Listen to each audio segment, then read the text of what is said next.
Hello students, कैसे हैं आप सब लोग। उम्मीद करती हूँ सब अच्छे होंगे और स्वस्थ होंगे। मैं Meena Rana ICT virtual class में आपका स्वागत करती हूँ।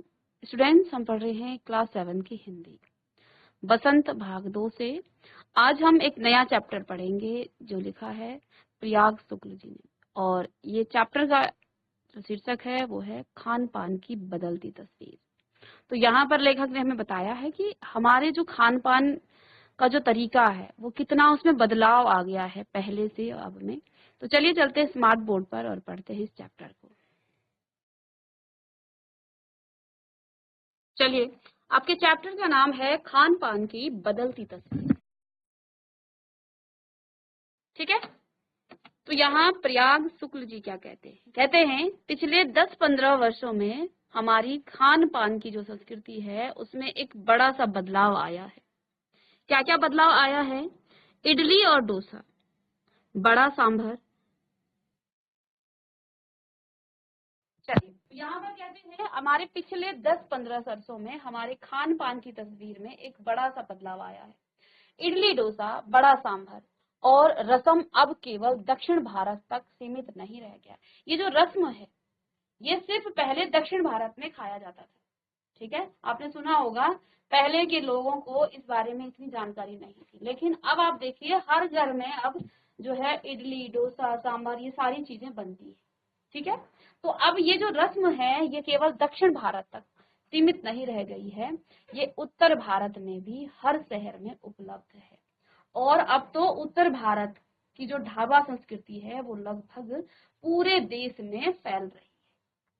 हमारे उत्तर भारत में जो ढाबा संस्कृति थी वो पूरे भारत में अब फैल गई है। ठीक है, यानी कि जगह जगह जो ढाबा खोले जाते हैं और उसमें जो खाने पीने की चीजें प्रोवाइड होती हैं वो पूरे देश में फैल चुकी हैं। और जो दक्षिण भारत का खान पान था जिसमें आपका डोसा हो गया, आपका बड़ा सांभर, इडली हो गया, ये सारी चीजें पूरे भारत में खाई जाती हैं। और भारत ही नहीं, ये तो अब हर घर में बनाए जाते हैं। ठीक है ना, तो बहुत सारा बदलाव आ गया है। और अब तो उत्तर भारत की जो ढाबा संस्कृति है वो लगभग पूरे देश में फैल चुकी है। ठीक है, आप कहीं भी हो उत्तर भारतीय रोटी दाल साग आपको मिल ही जाएंगे। आप कहीं भी जाइए, पहले जो है ऐसा नहीं था। आप दक्षिण भारत में जाते थे तो आपको वो यही चीजें प्रोवाइड होती थी, यही चीजें आपको मिलती थी वहां पर। इडली डोसा सांभर बड़ा सांभर ये सब आपको मिलता था। वहां आपको रोटी दाल चावल ये सब चीजें आपको वहां नहीं मिलती थी। लेकिन अब ऐसा नहीं है, अब हमारे खान पान में बहुत बदलाव आ गया है। ठीक है, और आपको मिल ही जाएंगे फास्ट फूड, तुरंत भोजन। फास्ट फूड यानी कि तुरंत से जो बन जाता है, आप जाते हैं ना तुरंत से, आप जब आप नूडल्स खाने जाते हैं तो तुरंत से जो है आप डिमांड करेंगे और उसी टाइम वो बस 5 मिनट में आपके सामने थाली परोस देंगे। तो ये जो है इसका जो चलन है वो भी बड़े शहरों में खूब बड़ा है। फास्ट फूड में बर्गर हो गए, नूडल्स हो गए जैसी चीजें शामिल हैं। एक जमाने में कुछ ही लोगों तक सीमित चाइनीज नूडल्स अब संभवतः किसी के लिए अजनबी नहीं रह गई। पहले एक जमाने में जो है ये जो चाइनीज नूडल्स हैं ये किसी किसी को जो है खाने को मिलती थी। ठीक है, वो भी कहीं बाहर चले गए तब जाकर के ये चीजें मिलती थी। ठीक है, तो यहाँ पर चलिए इस पैरा को हमने एक एक करके यहाँ से हम समझेंगे। तो यहाँ पर क्या कहते हैं, लेखक ने क्या कहा है कि बीते पिछले 10-15 सालों में भोजन संबंधी जो व्यवहार हमें पीढ़ी दर पीढ़ी सिखाया गया था उसमें बहुत बड़ा बदलाव देखने को आया है। उदाहरण देते हुए लेखक बताते हैं कि जैसे इडली डोसा बड़ा सांभर जो रस्म है ये सभी दक्षिण भारत के भोजन थे, परंतु अब ये केवल दक्षिण भारत तक ही सीमित नहीं रह गए। अब ये दक्षिण भारत के साथ साथ उत्तर भारत के भी हर शहर में उपलब्ध हैं। और शहर तो छोड़िए, आप ये हर घर में आपको उपलब्ध मिलेंगे। ठीक है ना, और इसी तरह अब उत्तर भारत की जो ढाबा संस्कृति है वो पूरे देश में फैल चुकी है। अब आप देश के किसी भी भाग में हो, उत्तर भारतीय जो रोटी दाल साग है वो आपको मिल ही जाएंगी। इसी के साथ साथ फास्ट फूड यानी कि तुरंत भोजन का जो चलन है वो भी बड़े शहर में बहुत अधिक बढ़ गया है। अब तो आपको गली गली में एक ही लाइन पर 10-10 फास्ट फूड वाले मिल जाएंगे। ठीक है ना, तो इसका जो चलन है ये बहुत अधिक जो है बढ़ गया है। अब फास्ट फूड में भी देखिए बर्गर हो गए, नूडल्स हो गए, कई चीजें इसमें शामिल हैं। लेखक बीते समय की बात बताते हुए कहते हैं कि एक जमाना ऐसा था कि केवल कुछ ही लोग जो है चाइनीज नूडल्स खाते थे और वो सीमित थी, परंतु अब जो है ये कहना गलत नहीं होगा कि चाइनीज नूडल जो है अब किसी के लिए अजनबी नहीं है। अर्थात आज संभव है सभी चाइनीज नूडल के बारे में जानते हैं। ठीक है, बच्चा बच्चा, शहर शहर, गांव गांव में ये चीजें फैल चुकी हैं। ये जो है पहले जैसा बिल्कुल भी नहीं रह गया है। तो यहाँ इस पैरे में, इस गद्यांश में लेखक ने हमारे भोजन संबंधी जो व्यवहार में आए हैं उनमें क्या क्या बदलाव हुआ है इस बारे में हमें लेखक ने यहाँ बताया है। आगे देखिए नेक्स्ट पैरा में 2 मिनट्स नूडल्स के पैकेट बंद रूप से जो कम से कम बच्चे बूढ़े सभी परिचित हो चुके हैं। तो आप जानते हैं मैगी जो है हर किसी के घर में होती है, ठीक है, और अब तो हर घर में ये बनाई जाती है। इससे तो चाहे वो बच्चा है, चाहे वो बूढ़ा है, चाहे वो वयस्क है, सभी इससे जो है परिचित हो चुके हैं। इसी तरह नमकीन के कई स्थानीय प्रकार अभी तक भले मौजूद हों, लेकिन आलू चिप्स के कई विज्ञापित रूप तेजी से घर घर में अपनी जगह बनाते जा रहे हैं। ठीक है, तो यहाँ 2 मिनट्स नूडल्स यानी कि 2 मिनट में तैयार होने वाले जो नूडल्स होते हैं, पैकेट बंद यानी पैकेट में बंद, ठीक है, परिचित यानी कि जिसका परिचय प्राप्त हो, जिसे आप जानते हैं। तो अब यहाँ लेखक क्या कहते हैं कि 2 मिनट में तैयार होने वाली जो नूडल्स हैं उसकी लोकप्रियता के बारे में बताते हुए कहते हैं कि 2 मिनट में तैयार होने वाले जो नूडल्स हैं जो बंद पैकेट के रूप में आती हैं उसे तो सभी बच्चे बूढ़े जान ही चुके हैं। इसका एक उदाहरण लेखक और बताते हैं कि नमकीन के कई स्थानीय प्रकार अभी तक भले ही बाजार में मौजूद हों, लेकिन आलू चिप्स के कई ऐसे रूप जिनका प्रचार प्रसार किया जाता है वे बड़ी तेजी से घर घर में अपनी जगह बनाते जा रहे हैं। अर्थात भले ही नमकीनें आज भी लोग पसंद करते हैं, परंतु आलू चिप्स आज सभी की पहली पसंद बनती जा रही है। इसके साथ ही साथ गुजराती जो ढोकला है, जो गाठिया भी अब केवल गुजरात तक ही सीमित नहीं है। चलिए आगे इसमें, तो अब लेखक क्या कहते हैं कि गुजराती ढोकला गाठिया भी अब देश के कई हिस्सों में स्वाद लेकर खाए जाते हैं। अब देखिए पहले क्या था, पहले जो गुजरात का भोजन है जैसे ढोकला हो गया, गाठिया हो गया, ये आपको गुजरात जाकर ही मिलता था, वहीं जाकर के आप इसका स्वाद ले सकते थे। लेकिन अब ऐसा बिल्कुल भी नहीं है। अब आप भारत के किसी भी कोने में जाइए, आपको ये भोजन सभी जगह मिल जाएंगे। ठीक है, और अब तो लोग जो है इतना इसका प्रचार और प्रसार हो गया है, लोग घर घर में इसको बनाते हैं। ठीक है ना। तो यहाँ आगे लेखक ने कहा कि गुजराती जो ढोकला और गाठिया है भी वो अब देश के कई हिस्सों में स्वाद लेकर खाए जाते हैं। अर्थात देश के कई हिस्सों में अब ये बनाए जाते हैं। साथ में जो बंगाली मिठाइयों की केवल रस भरी चर्चा ही नहीं होती, वे कई शहरों में पहले की तुलना में अधिक उपलब्ध है। तो पहले क्या था, जो बंगाली मिठाई थी वो पहले उसकी बहुत चर्चा थी, लेकिन अब ये चर्चा तक ही सीमित नहीं रह गया है, बल्कि वे कई अन्य शहरों में भी पहले की तुलना में अधिक उपलब्ध होते हैं। ठीक है, यानी स्थानीय व्यंजनों के साथ ही अब अन्य प्रदेशों के व्यंजन पकवान भी प्रायः हर क्षेत्र में मिलते हैं और मध्यवर्गीय जीवन में भोजन विविधता अपनी जगह बना चुकी है।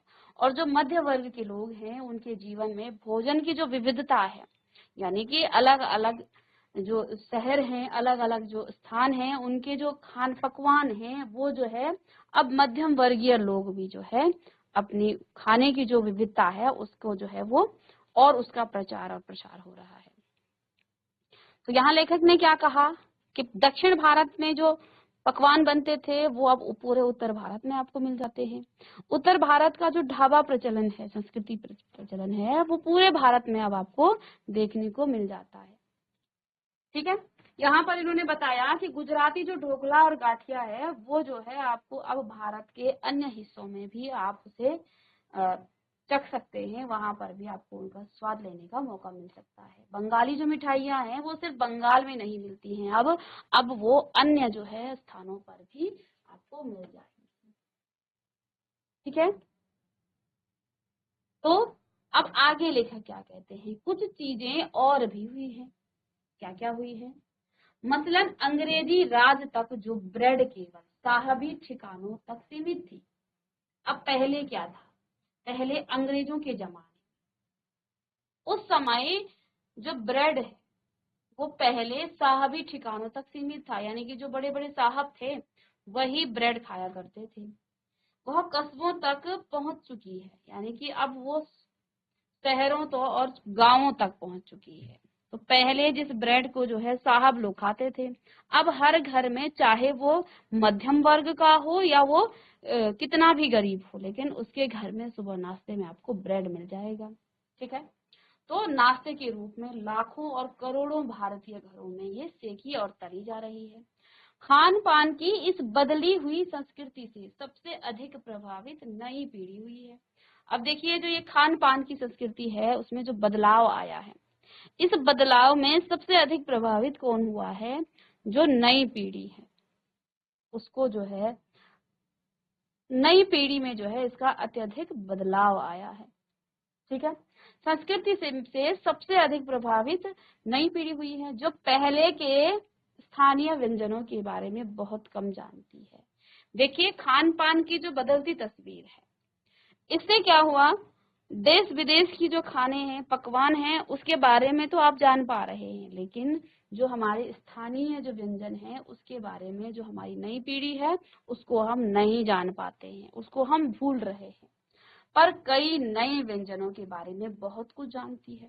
जो नई पीढ़ी है, जो हमारे स्थानीय व्यंजन है उनके बारे में तो वो नहीं जानते हैं, लेकिन कोई नई नई जो है व्यंजनों के बारे में वो बहुत कुछ जानती है। स्थानीय व्यंजन भी तो अब घटकर कुछ चीजों तक ही सीमित रह गए हैं, लेकिन अब जो है क्या है, जो स्थानीय व्यंजन है, लोग जो है बाहर की चीजों को ज्यादा बनाने लग गए हैं और स्थानीय व्यंजनों को बहुत कम स्थान दिया जा रहा है। तो अब लेखक कहते हैं कि जो स्थानीय व्यंजन है उसके लिए भी जो है, वो जो स्थानीय व्यंजन है उसके बारे में बहुत कम जानती है, पर कई नए व्यंजनों के बारे में बहुत कुछ जानती है। स्थानीय व्यंजन भी तो अब घटकर कुछ ही चीजों तक सीमित रह गए हैं, और जो स्थानीय व्यंजन है वो भी घट करके कुछ चीजों तक ही वो सीमित रह गए हैं। अब बम्बई की पाव भाजी और दिल्ली के छोले कुलचों की दुनिया पहले की तुलना में बड़ी जरूर है, और अन्य स्थानीय व्यंजनों की दुनिया में छोटी हुई है। तो अब क्या कहते हैं कि जो बम्बई की पाव भाजी है और दिल्ली के छोले कुलचे हैं, उसकी दुनिया पहले की तुलना में जो है बहुत बड़ी जरूर हुई है, पर अन्य जो स्थानीय व्यंजनों की दुनिया है उसमें जो है छोटी हुई है। जानकार ये भी बताते हैं कि मथुरा के पेड़ों और आगरा के जो पेठे हैं वो नमकीन में अब वह बात कहाँ रही। अब कुछ जानकार ये भी बताते हैं कि जो मथुरा के पेड़े थे और आगरा के जो पेठे हैं वो नमकीन में अब वो बात नहीं रही, यानी कि पहले जो स्वाद था वो अब स्वाद उसमें नहीं रहा, यानी जो चीजें बची हुई हैं उनकी गुणवत्ता में फर्क आया है। अब देखिए, जो चीज पहले गुजरात में बनता था या फिर दक्षिण भारत में बनता था, हर कोई उसकी कॉपी कर रहा है, तो क्या वो भी जो है इतने अच्छी तरीके से उसे बना पाएगा? तो यहाँ पर वही यहाँ लेखक ने बताया है कि वो स्वाद अब जो है उसमें नहीं रह गया है। ठीक है, तो अब यहाँ लेखक बताते हैं कि कुछ चीजें और भी यहाँ पर हमारे समाज में हुई हैं। क्या क्या चीजें? कि अंग्रेजी राज तक जो ब्रेड केवल साहबी ठिकानों तक सीमित थी, वह अब कस्बों तक पहुंच चुकी है और नाश्ते के रूप में लाखों और करोड़ों भारतीयों के घरों में सेकी और तली जा रही है। खान पान की इस बदलती हुई तस्वीर से सबसे अधिक प्रभावित नई पीढ़ी हुई है, जो पहले के स्थानीय व्यंजनों के बारे में बहुत कम जानती है और नए व्यंजनों के बारे में बहुत कुछ स्थानीय व्यंजन भी अब तो है घट करके कम हो गए हैं, सीमित रह गए हैं। अब यहाँ बताया कि बम्बई की जो पाव भाजी है और दिल्ली के जो छोले कुलचे है उसकी दुनिया पहले की तुलना में बड़ी जरूर हुई है, ठीक है, लेकिन अब जो है वो कम हो चुकी है, ठीक है। यहाँ लेखक ने आगे बताया कि उनकी गुणवत्ता में फर्क पड़ा है। यहाँ उन्होंने बताया कि मथुरा के जो पेड़े हैं और आगरा की जो पेठे हैं, नमकीन में अब वो बात नहीं रही, यानी कि जो गुणवत्ता पहले थी वो अब बात नहीं रही, क्योंकि हर जगह बनाए जा रहे हैं। फिर मौसम और ऋतुओं के अनुसार फलों और खाद्यान्नों से जो व्यंजन और पकवान बना करते थे उन्हें बनाने की फुर्सत थी, अब कितने लोगों को रह गई है, ठीक है। तो पहले क्या किया जाता था, मौसम के अनुसार, ऋतुओं के अनुसार जो है फलों और खाद्यान्नों से जो व्यंजन और पकवान बना करते थे।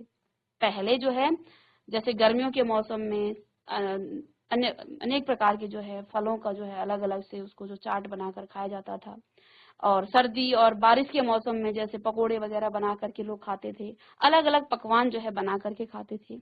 लेकिन अब लोगों को इतनी फुर्सत भी नहीं रह गई है, उन्हें बनाने की फुर्सत भी अब कितने ही लोगों को रह गई है। अब जो है लोगों के पास इतना टाइम नहीं रह गया है, उन्हें बनाने की फुर्सत भी अब जो है जो गृहिणियां हैं या कामकाजी महिलाओं के लिए खरबूजे के बीज सुखाना, छीलना और फिर उससे व्यंजन तैयार करना सचमुच ये जो है दुस्साध्य हो गया है। यानी कि अब जो है महिलाएं पहले घरों में ही काम किया करती थी, घर में नए नए पकवान बनाना ही उनका काम था। जो चीजें हैं जैसे कि वो क्या करते थे, खरबूजों के बीजों को सुखाते थे, उसको जो है सुखाना, उसको छीलना और फिर उससे व्यंजन तैयार करते थे। लेकिन सचमुच जो है अब उनके लिए ये जो है बड़ी मुश्किल हो गया है, क्योंकि वो भी काम कर रही हैं, बाहर जा रही हैं। यानी अब यहाँ पर लेखक कहते हैं हम पाते हैं कि एक ओर तो स्थानीय व्यंजनों में कमी आई है, दूसरी ओर वे ही देसी विदेशी व्यंजन अपनाए जा रहे हैं। तो एक तरफ जो है हमारे स्थानीय व्यंजनों में कमी आई है और दूसरी तरफ जो देसी विदेशी जो व्यंजन है उनमें जो है उनको ज्यादा जो है अपनाया जा रहा है, जिन्हें बनाने पकाने में सुविधा हो। अब मैगी जो है कुछ नहीं मिले, लेट हो जाए तो मैगी बना ले, ठीक है, सुबह नाश्ते के लिए लेट हो जाए तो ब्रेड खा लें, ठीक है। तो इसी तरह से जो है जो देसी और विदेशी व्यंजन है उनको अपनाया जा रहा है, क्योंकि जो महिलाएं हैं वो अब कामकाजी हो गई हैं, वो भी अब जॉब करने लग गई हैं, तो उन्हें घर की जो है इतनी फुर्सत नहीं रह गई है, ठीक है। जटिल प्रक्रियाओं वाली चीजें तो कभी कभार व्यंजन पुस्तिकाओं के आधार पर तैयार की जाती हैं। अब शहरी जीवन में जो भागम भाग है उसे देखते हुए यह स्थिति स्वाभाविक लगती है। अब लेखक क्या कहते हैं, जो शहरी जो जीवन है उसमें भागम भाग हो गई है, हर व्यक्ति काम कर रहा है। घर में पहले जो महिलाएं थी उनका काम था घर में पकवान बनाना, घर की देख रेख करना, लेकिन अब महिलाएं और पुरुष दोनों ही काम पर जाते हैं, तो उनके लिए घर का वो खाना पकवान भी बनाना वो उनके लिए मुश्किल का काम हो जाता है, क्योंकि इतना टाइम उनके पास होता ही नहीं है। तो उसे देखते हुए यह स्थिति स्वाभाविक लगती है। लेखक भी कहते हैं कि जब महिलाओं को टाइम नहीं है, वो भी कामकाजी हो गई हैं, तो ये स्थिति देख करके तो ऐसा लगता है कि ये तो स्वाभाविक है, तो वो फिर शॉर्टकट का ही रास्ता अपनाएंगे। पहले महिलाएं सिर्फ और सिर्फ घर में पकवान बनाने के ही वो काम करती थी, घर का ही वो काम करती थी, घर की देखरेख करती थी। अब जो है उनको टाइम नहीं है, तो ये स्थिति जो है स्वाभाविक लगती है। फिर कमर तोड़ जो महंगाई है उसने भी लोगों को कई चीजों से धीरे धीरे वंचित कर दिया है, और जो महंगाई बढ़ रही है उससे भी जो है लोग धीरे धीरे जो है उससे दूर हो रहे हैं। जिन व्यंजनों में बिना मेवों के स्वाद नहीं आता, अब जो मेवा है वो भी क्या हो गया है, बड़ा महंगा हो गया है। अब जिन व्यंजनों में बिना मेवों के स्वाद नहीं आता उन्हें बनाने पकाने के बारे में भला कौन 4 बार नहीं सोचेगा।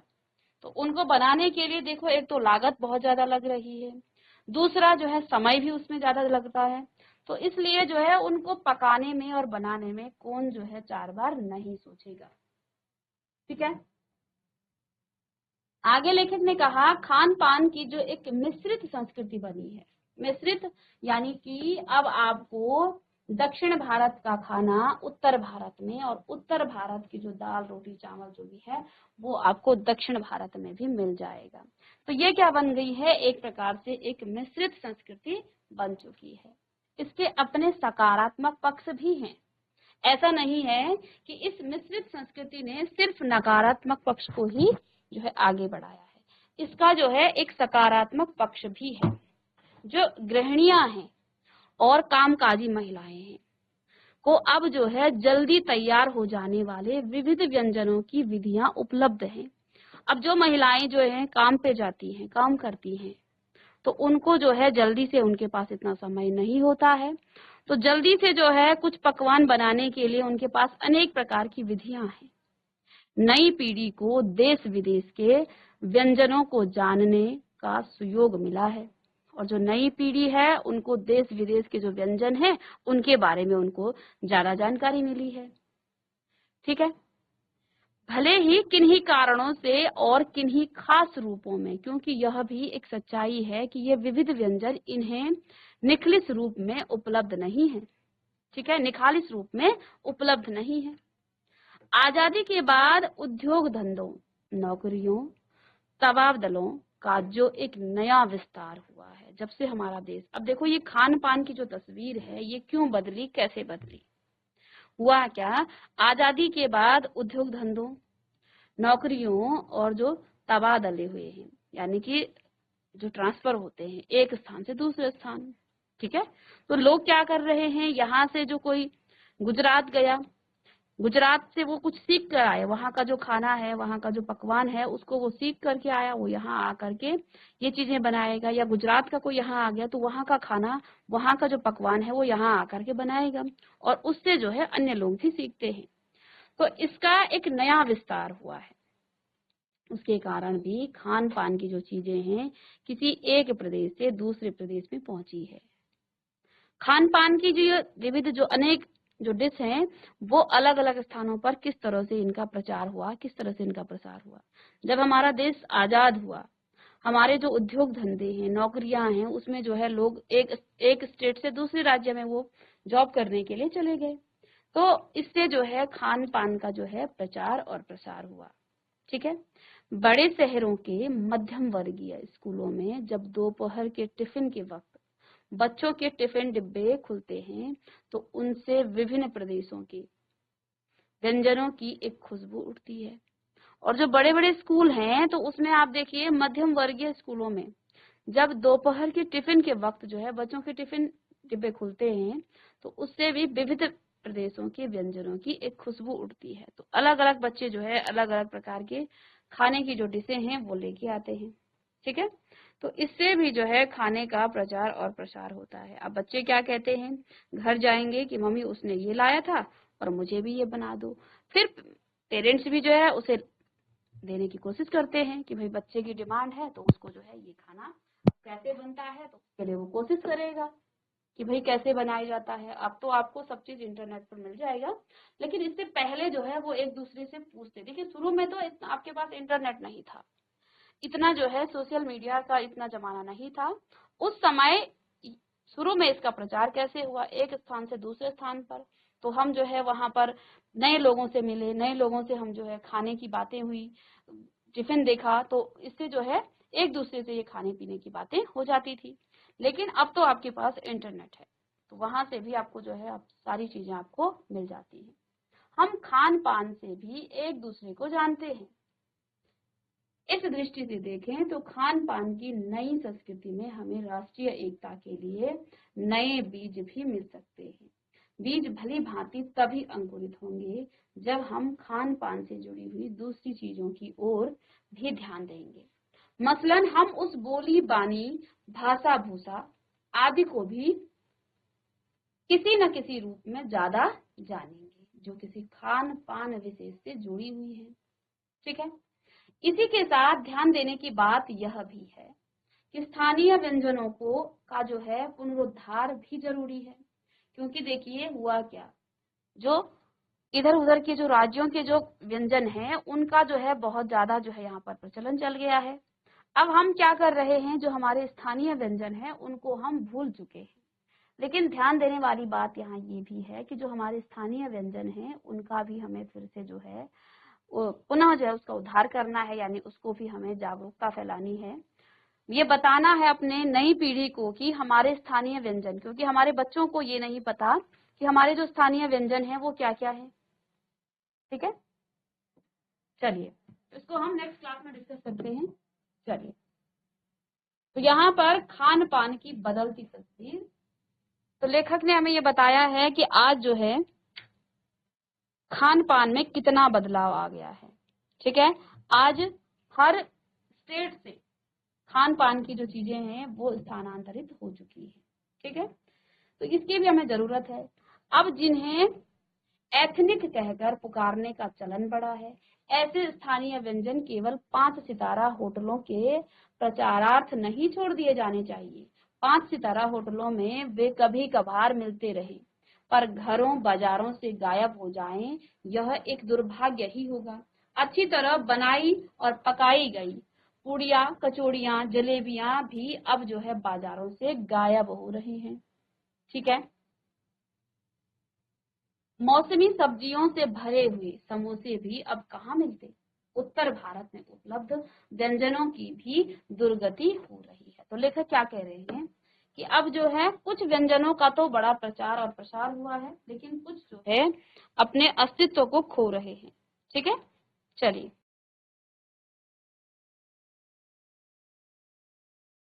तो स्टूडेंट्स हमने आज की क्लास में पढ़ा खान पान की बदलती तस्वीर, यानी कि हमारे खान पान में क्या क्या बदलाव आ गया है। इस चैप्टर के माध्यम से लेखक ने हमें बताया कि किस प्रकार से हर राज्य के जो पकवान हैं, जो व्यंजन हैं, वो जो है पूरे भारत में फैल गए हैं। और आज स्थिति ऐसी आ गई है कि आप भारत के किसी भी कोने में जाइए, आपको हर स्टेट का जो है खाना, वहां पर हर स्टेट के जो व्यंजन हैं, जो मिठाइयाँ हैं, जो कचौड़ियाँ हैं, वो सभी चीजें आपको प्रोवाइड हो जाएंगी किसी भी कोने में आप जाइए। तो इस खान पान में क्या क्या बदलाव आ गया है इसको हमने पढ़ा। आगे इस चैप्टर को हम नेक्स्ट लेक्चर में पढ़ेंगे। तो मिलते हैं नेक्स्ट लेक्चर में, तब तक के लिए थैंक यू।